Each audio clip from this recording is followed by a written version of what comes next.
Let's now consider some different types of aquifers that we might encounter in nature. And to do so, I'm going to draw a picture. Imagine that this is the ground surface here. We might have a nice tree growing up here.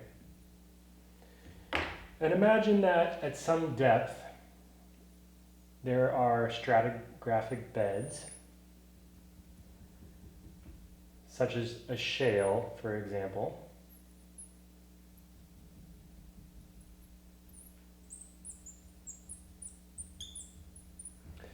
And these beds have such low permeability that they can basically be considered aquitards relative to the surrounding geologic medium. Maybe it's a sandstone, for example. In a confined aquifer,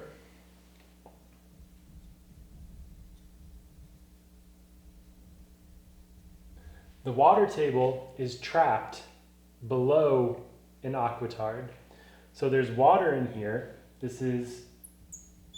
And it's occurring in the pore spaces in this zone here. Maybe it's a sandstone. And so there's water that's in here and it's trapped between these two units. And importantly, in a confined aquifer, this water can be pressurized.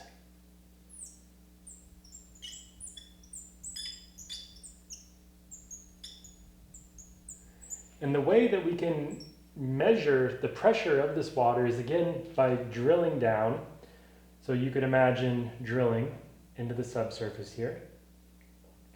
But if you were to put in a PVC pipe in here, you wouldn't want it to be open up here because you don't want to measure the properties of the water here. You just want to measure the properties down here. So it's only open at the bottom.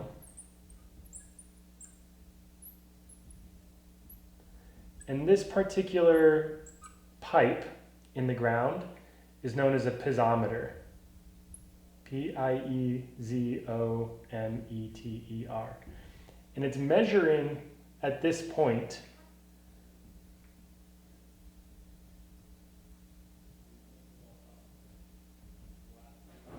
it just measures at the bottom point. It's only open at the bottom.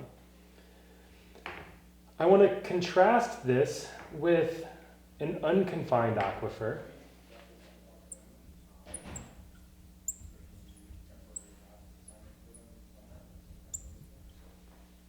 In an unconfined aquifer, you're similarly below ground. There may be some geologic unit down here.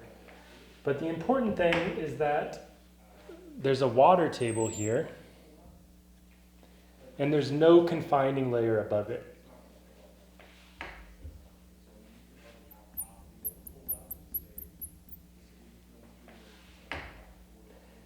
If we were to try to measure the properties of this unconfined aquifer, we would again drill, but we're going to be putting in slots along the entire way of this PVC pipe here. And so this is known as a well. And this entire unit here is saturated.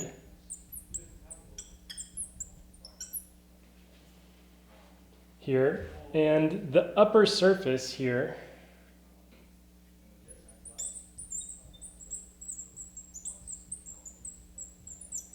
is defined by the water table.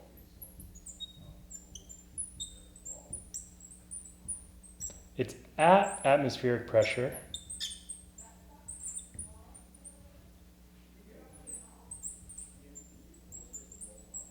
And it can rise and fall. In contrast here to the confined aquifer, where you're never going to get above this surface. The pressure may go up and down, and you can measure a change in pressure, but the water level is not going to come above this confining unit here. So that's the difference between a confined aquifer and an unconfined aquifer.